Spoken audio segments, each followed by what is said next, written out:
और अभी इस वक्त हमारे साथ मौजूद हैं पूरी स्टार कास्ट जिन्होंने परफॉर्म किया सॉन्ग क्रेजी 4 में। अब उनसे हम बारी बारी पूछेंगे इंटरेस्टिंग सवालात के, अब उनकी फीलिंग्स क्या है जब उन्होंने जो है परफॉर्मेंस के बाद और इतनी ज़बरदस्त उनको दाद मिली है। तो what do you feel mister Chummi Babu? बहुत ज़बरदस्त लग रहा है, बहुत अच्छा लग रहा है और बहुत नया एक्सपीरियंस है बिल्कुल। अच्छा, क्लैपिंग बहुत हुई आपके काम पे और बहुत पसंद किया गया आपके काम को, तो फ्यूचर में क्या इरादे हैं आपके? इसी तरह के कैरेक्टर्स करेंगे या बहुत ही पागल साइंटिस्ट वाला कैरेक्टर करेंगे जो उन्होंने किया? पर्सनली मुझे अपना कैरेक्टर बहुत ज़्यादा पसंद था शुरू से ही, तो टू बी वेरी फ्रैंक मैं इस टाइप को थोड़ा हूँ, थोड़ा दिल फेंक कह लें मुझे या थोड़ा फ्लटर कह लें, तो मुझे भी मज़ा आया कैरेक्टर करने में ये, और बिल्कुल नया एक्सपीरियंस था और कैमरे को फर्स्ट टाइम फेस कर रहा था तो बहुत। एक चप्पल आई थी उड़ती हुई, एक और जूता आया था, वो क्या था सीन?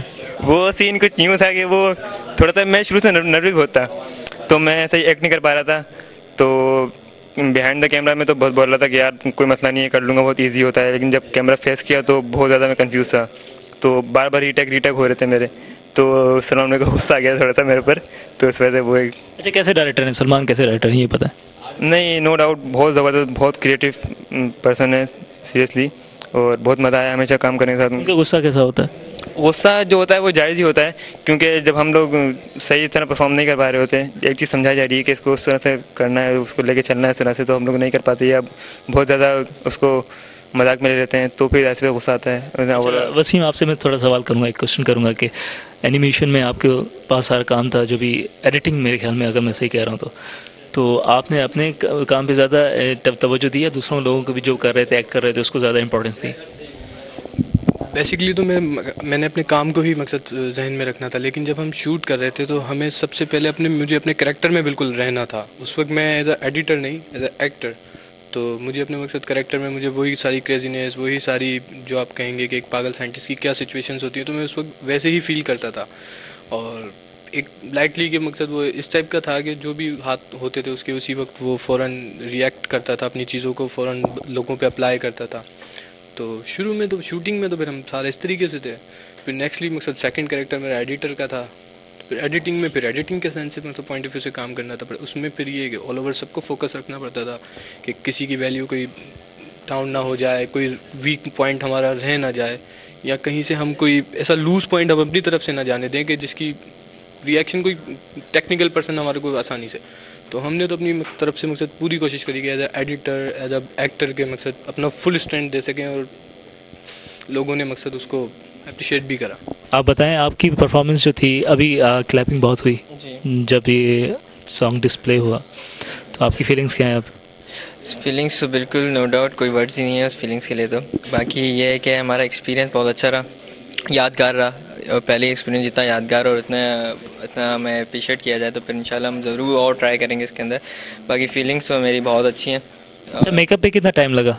मेरे मेकअप में इतना ज़्यादा टाइम नहीं लगा, जैसे मेरा रंग ज़ख्म का निशान था, मेरा फेयर था तो इतना ज़्यादा नहीं, बट मेरा ये ज़ख्म के वो जो उन्होंने बनाया, बाकी उसको अगले से नेक्स्ट दिन शूट करते थे तो हटाते थे, फिर दोबारा उसको बनाते थे, तो उसमें तो और कौन सी टेक्निक इन्वॉल्व थी कि उसको उसी जगह पे लगाना? वो टेक्निक तो नहीं, आई थिंक वो तस्वीर, मैंने पहले मेरी तस्वीर खींची थी उसी दिन, फिर वो अगले दिन उसी तस्वीर को देख के वो निशान बनाने का। मेकअप हमारे जो आर्टिस्ट थे उन्होंने। अच्छा, रिहर्सल्स कितनी थी? रिहर्सल्स कितनी की आपने? रिहर्सल्स ऐसा होता था, सर्वेज हमारे वो में डांस के स्टेप्स बताते थे, बाकी हम लोग की शूट के अंदर करवाने बैठ जाते थे, जो भी हमारा भी माइंड है, सलमान भाई का माइंड है, डायरेक्टर हमारे सर्वेज का माइंड है, जो भी अच्छा लग रहा है वो हम लोग शूट कर लेते थे उस वक्त। अच्छा, स्टार बाबू, आपके पोजेस मुझे बहुत पसंद आए, रियली बहुत माइंड ब्लोइंग थे और बहुत ही, यानी कि उसमें इन्थुसियाज्म था, एक जोश था। तो आपकी आउटपुट, आप जैसे आपके पोस्टर भी है साइड में, तो बहुत ही ज़बरदस्त एक किस्म का पोज दिया हुआ है आपने, तो ये पोजिंग किसने बताई? पोजिंग तो वैसे सलमान भाई ने हम लोगों को वैसे ही क्लियर कर लिया था कि तुम मूवीज़ देखो, ओल्ड मूवीज़ देखो कि किस तरह से एक्शंस बना रहे हैं, किस तरह से कर रहे हैं। तो नॉर्मली फिर मैंने अमिताभ और मत्थन की फिल्में देखना शुरू की उसी टाइम, हालांकि मैं इतनी मूवी नहीं देखता मत्थन वगैरह की, उस वक्त मैंने मूवीज़ देखनी चाहिए, पोस्ट को थोड़ा नोट किया, फिर बाद में सलमान भाई भी कुछ हमें गाइड करते थे किस तरह से करें, इस तरह से नहीं करें। बहरहाल कर लिया हम लोगों ने, हमने इतनी वो नहीं थी कि हमें इतना ज़्यादा अप्रिशिएट किया जाएगा, इतना ज़्यादा कसम से। जिस टाइम क्लैपिंग हो रही थी, यकीन मानेंगे मेरे आंखों से आंसू आ रहे थे। लाइटिंग ऑफ थी तो मैंने कहा मैं अपने आंसू पोंछ लूँ, उसके बाद में दूसरी दफ़ा कसम से बहुत खुशी हुई थी, बहुत ज़्यादा, कि हम लोगों के लिए इतनी क्लैपिंग हो रही है और हमारे काम को इतना सराहा जा रहा है, इतना ऊपर लाया जा रहा है। तो बस फर्स्ट टाइम का एक्सपीरियंस था कैमरा पे कैनिंग। उसके बाद एनिमेशन का भी मैंने काम फिर किया। एनिमेशंस में यही होता था कि हम लोग बैकग्राउंड्स वगैरह डिज़ाइन करते थे, फिर सलमान भाई कहते थे नहीं नहीं ये नहीं दोबारा करो। एक सीन के लिए हम 4-5 बैकग्राउंड डिज़ाइन करते थे, फिर सलमान कहते नहीं ये सिलेक्ट करो, इसमें ये करो, इस तरह से करो, इस तरह से करो। मतलब ये हम आसान समझ रहे थे जिसे ना, इतना आसान नहीं था। बहुत अच्छा रहा, बहुत खुशी हुई। रवील्स हमारे साथ द डायरेक्टर मौजूद हैं जिन्होंने इस टीम में काम किया और जिनकी क्रिएटिव आइडियाज़ बहुत ज़बरदस्त थी, mister Salman Isani and a good friend of mine as well. अपने नेक्स्ट प्रोजेक्ट में मुझे कब ले रहे हैं? सर मैं एक मूवी बना रहा हूँ, रीमेक कर रहा हूँ, ब्लैक। हाँ, उसमें आपका एक सीन दिया जाएगा, पूरा ब्लैक में होगा। आपका नाम भी ब्लैक बैकग्राउंड पे ब्लैक टेक्स्ट के साथ दिया जाएगा, उसमें आप हीरो हैं। That's very good. मेरे लिए तो ऑनर की बात है कि मिस्टर सलमान ईसानी मुझे ब्लैक बैकग्राउंड में और ब्लैक नाम के साथ जो है वो कर रहे हैं। इसके एक और बात मैं आपसे पूछूंगा कि जब आपने फर्स्ट टाइम एक आइडिया आप लेके गए पूरी टीम के पास, तो उनको समझ में आई आपकी बात कि आप क्या करने जा रहे हैं? इनके जब हम आपस में सब बैठ के हम प्लानिंग कर रहे थे कि क्या इसको करना चाहिए, सॉन्ग को कैसे बनाना चाहिए या क्या नहीं, तो उन्होंने ये सोचा था। मैं तो उनको बाद में मैंने इनके साथ जो इन्होंने मुझे स्टोरी दिखाई, बताई कि ऐसे ऐसे करना है। एक हमने सोची कुछ और चीज़ हुई थी बहुत पहले, कॉन्सेप्ट इतने क्लियर नहीं थे, पर आहिस्ते आहिस्ते जब उस पर काम करते रहे, आहिस्ते आहिस्ते वो चीज़ हमारे सामने क्लियर होती गई। काफ़ी अच्छा सब लोगों ने, मैं समझता हूँ कि मेहनत से, स्ट्रगल से जो हमारा एक सपना है वो तभी पूरा हो सकता है। एक तो टीम वर्क, मैं सबसे पहले ये कहूँगा कि टीम वर्क होना चाहिए। टीम वर्क नहीं तो मैं समझता हूँ कि कोई इतना काम नहीं।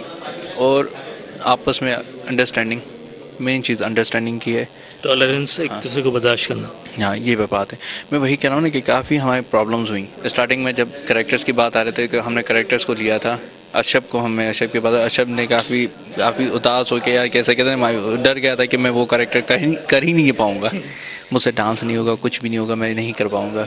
और जबकि इसने परफॉर्म किया, खुद आप देख सकते हैं कि इसने इतना अच्छा काम किया, बहुत क्लास काम किया अशब ने। अच्छा, आपकी फेवरेट कास्ट क्या थी? सबसे ज़्यादा आपको जो है किस कैरेक्टर ने ज़्यादा इंस्पायर किया? अगर मैं चारों कैरेक्टर्स में देखूँ ना, कि चारों कैरेक्टर्स में कोई ना कोई अपनी चीज़ में देख रहा हूँ। चुम्मी मास्टर ठड़की टाइप जैसा तो वो हाँ, वो नहीं थोड़ा बहुत सही है। सेकंड पप्पू बदमाश माशाल्लाह से लव यू। तो हर कह रहे हैं जी, हर किसी से पंगा करना मुझ में भी आदत है। स्टार बाबू तो बचपन से एक्टर हैं, जब स्कूल नहीं जाते थे तब भी गिर जाते थे, खामखा एक्टिंग करके स्कूल से बैठ जाते थे। पागल साइंटिस्ट तो एक तजुर्बे करने का, वैसे मुझे भी शौक था। तो ये समझ ले कि इन चारों कैरेक्टर में अपनी एक छवि मैंने देखी। हाँ, वाकई आपकी जो क्रिएशन थी और जो इन्होंने आइडिया दी है। और एक पांचवा कैरेक्टर में जो भी था मेरा अवेश था, माशाल्लाह से वो क्या कहें कि एक्टर कम डांसर कम, क्या से क्या है मुझे खुद समझ में नहीं आया। जहाँ पर मैं इंटरव्यू में वहाँ पर स्पीचलेस हो गया था, मैं बोल नहीं पाया। नहीं तो काफ़ी कुछ ऐसा बताना था कि जो एडिटिंग के हिसाब, जब एडिटिंग में कर रहे होते हैं तब भी वो एडिटिंग में पूरा हिल रहे होते हैं, कंट्रोल एंटर करके। लेकिन उन्होंने परफॉर्मेंस इतनी एक्यूरेट दी है कि वाकई लगता है कि दे आर प्रोफेशनल्स। परफॉर्मेंस उन्होंने बहुत अच्छी की, मैं समझता हूँ कि एक से बढ़कर एक ने की है, बहुत अच्छा काम किया। मेन कैरेक्टर तो ये चारों आ जाते हैं, हम तो ग्रेवी में आ गए थे दोनों। परफॉर्मेंस तो बहुत ज़बरदस्त थी। डांस आपको आता है वाकई या आप चुप चुप ही करते हैं? सर मैं आपको बता दूँ, जहाँ पर हम शादी मुरादी में जहाँ दूल्हे बजते थे हम स्टार्ट हो जाते थे। ऐसी कोई शादी नहीं थी हम जहाँ छोड़ते नहीं, ऐसे बस स्टार्ट किया था। काफ़ी ऐसी चीज़ें आगे भी चल के देखेंगे और इंशाल्लाह आपके साथ भी मैं काम करूँगा। वैसे ब्लैक का तो मैंने मजाक कर दिया था, वैसे काफ़ी हमने ऐसे लाइनअप किए हैं प्रोग्राम। अच्छा, फ्यूचर में आपका कोई ऐसा कोई अपकमिंग प्रोजेक्ट है? और आप ये बताएं कि आपका जो सॉन्ग था फर्स्ट 2004 में आया था, उसके बाद फिर 4 इयर्स का गैप, मेरे ख्याल में 2-3 इयर्स का गैप आप देते हैं, फिर आप 1-2 साल, और it took almost 1 year to bring this song into life. तो 1 साल कुछ ज़्यादा अर्सा नहीं है काम के हवाले से? वैसे देखा जाए तो आपने 2004 में मैंने काम स्टार्ट किया था, उसके बाद फनकारी किया था, फिर मैंने फनकार 420 किया, फिर ऐसे आस्ते तो वो सामने मैंने लॉन्च नहीं किए थे इतने बड़े पैमाने पे। तेरी है ज़मीन, हम थी, काफ़ी है। और ये कहें कि बीच में काफ़ी ऐसे काम थे जो वो मेरे काम डिस्प्ले नहीं हो सके, ना मैं डिस्प्ले कर पाया इस चीज़ को। अगर देखा जाए तो मेरी सुस्ती कह लें, जो भी चीज़ अब इसको देखें, इस जो मैंने सोचा नहीं था उससे ज़्यादा आज मुझे वो चीज़ मिली है, अप्रिसिएशन मिली है कि मैं वही चाह रहा था कि क्या होगा क्या नहीं होगा। मैं काफ़ी नर्वस था, काफ़ी मुझे नहीं पता था कि ऐसा मुझे फीडबैक मिलेगा इस काम का।